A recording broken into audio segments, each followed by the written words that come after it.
हरे कृष्णा। ओम नमो भगवते वासुदेवाय नमः। ओम सत्यनारायणाय नमः।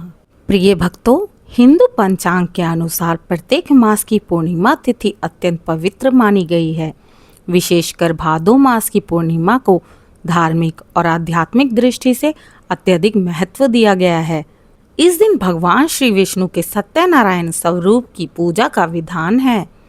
आज आप सभी श्रवण कर रहे हैं पूर्णिमा की व्रत कथा।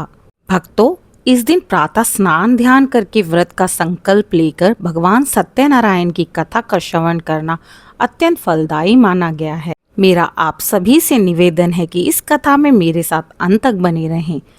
आइए श्रोताओं, भगवान विष्णु जी के सत्यनारायण स्वरूप का स्मरण करते हुए इस कथा का आरंभ करते हैं। जय श्री हरि। प्राचीन काल में काशी नगरी में एक ब्राह्मण रहता था। वह अत्यंत निर्धन था। उसके पास ना धन था, ना भोजन और ना ही वस्त्र। भूख और अभाव से वह दिन रात व्याकुल रहता। एक दिन जब वह भिक्षा मांगने निकला तो मार्ग में उन्हें एक ऋषि मिले जो बहुत ही तेजस्वी लग रहे थे। वह कोई साधारण व्यक्ति नहीं थे, भगवान विष्णु जी थे, जो ब्राह्मण की दरिद्रता को देखकर मानवीय रूप में प्रकट हुए थे। भगवान ने स्नेह पूर्वक उससे कहा, हे ब्राह्मण, तुम इतने दुखी क्यों हो? ब्राह्मण ने हाथ जोड़कर उत्तर दिया, हे प्रभु, मैं निर्धन हूँ। दरिद्रता और अभाव ने मेरा जीवन कष्टमय बना दिया है। कृपया करके मुझे कोई ऐसा उपाय बताएं जिससे मेरे सारे दुख दूर हो जाएं। तब भगवान विष्णु जी ने कहा, यदि तुम श्रद्धा और भक्ति के साथ सत्यनारायण व्रत करोगे तो तुम्हारी सभी विपत्तियां दूर हो जाएंगी। इस व्रत में अधिक व्यय की आवश्यकता ही नहीं है। सिर्फ फल फूल तुलसी पत्र रखकर भी तुम पूजा कर सकते हो। कथा का श्रवण करो, इस दिन प्रसाद वितरण करो। ऐसा करके तुम्हारे जीवन में सुख समृद्धि और शांति का वास होगा। इस प्रकार भगवान विष्णु जी ने उसे यह उपाय बताया। ब्राह्मण ने भी घर लौटकर निश्चय कर लिया कि वह भगवान सत्यनारायण का व्रत करेगा। उसने जैसे तैसे पूजा की सामग्री एकत्र की। उसमें उसने फूल, फल, गेहूं, चावल और तुलसी पत्र रखे और नियम पूर्वक संकल्प लिया और सत्यनारायण भगवान का व्रत किया। उसने कथा श्रवण की और प्रसाद का उसी प्रकार वितरण किया। उसकी श्रद्धा और भक्ति देखकर भगवान अत्यंत प्रसन्न हुए और अगले दिन उसके स्वप्न में उन्होंने उस ब्राह्मण को दर्शन दिए और कहा, शीघ्र ही तुम्हारे घर में धन अन्न और सुख समृद्धि आएगी। जब वह प्रातःकाल उठा तो उसके घर में धन अन्न सुख समृद्धि थी।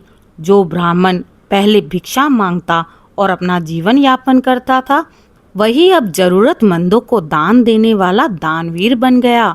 इस प्रकार सूत जी कहते हैं, हे भक्तों, जो मनुष्य भाद्रपद पूर्णिमा को सत्यनारायण भगवान का व्रत रखकर उनकी कथा पढ़ेगा, उसकी दरिद्रता और पाप अवश्य ही नष्ट होंगे। उसके घर में लक्ष्मी स्थायी रूप से रहेंगी और जीवन में सुख शांति तथा ऐश्वर्य की वृद्धि होगी। ओम विष्णवे नमः। शांतकारं भुजगशयनं पद्मनाभं सुरेशं विश्वधारं गगनसदृशं मेघवर्णं शुभांगं लक्ष्मीकान्तं कलमनयनं योगिभिर्ध्यानगमयं वंदे विष्णुं भवभयहरं सर्वलोकैकनाथं। भक्तों, ये ध्यान मंत्र है। पूजा के समय इस मंत्र को अवश्य ही पढ़ना चाहिए और जप करना चाहिए।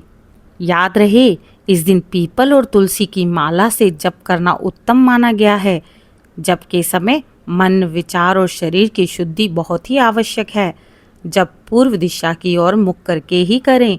श्रोताओं, जब भी आप जप करें उस समय आप बोलें कि मैं अपने परिवार की सुख समृद्धि और कल्याण के लिए सत्यनारायण भगवान का मंत्र जप कर रहा हूँ। हो सके तो ओम नमो भगवते वासुदेवाय नमः का 108 बार जप करें। ये पाप का क्षय करता है। 1000 बार ओम सत्यनारायणाय नमः मंत्र का जप करें। धन सुख व ऐश्वर्य लाता है। नियमित 11 माला जपने से घर में स्थायी शांति व समृद्धि आती है। अगर आप सभी इसी प्रकार की धार्मिक कथाओं और आध्यात्मिक कथाओं को सुनना चाहते हैं तो मेरे चैनल दिशा स्पिरिचुअल को लाइक, शेयर, सब्सक्राइब करें। और कमेंट में जय श्री सत्यनारायण जरूर लिखें।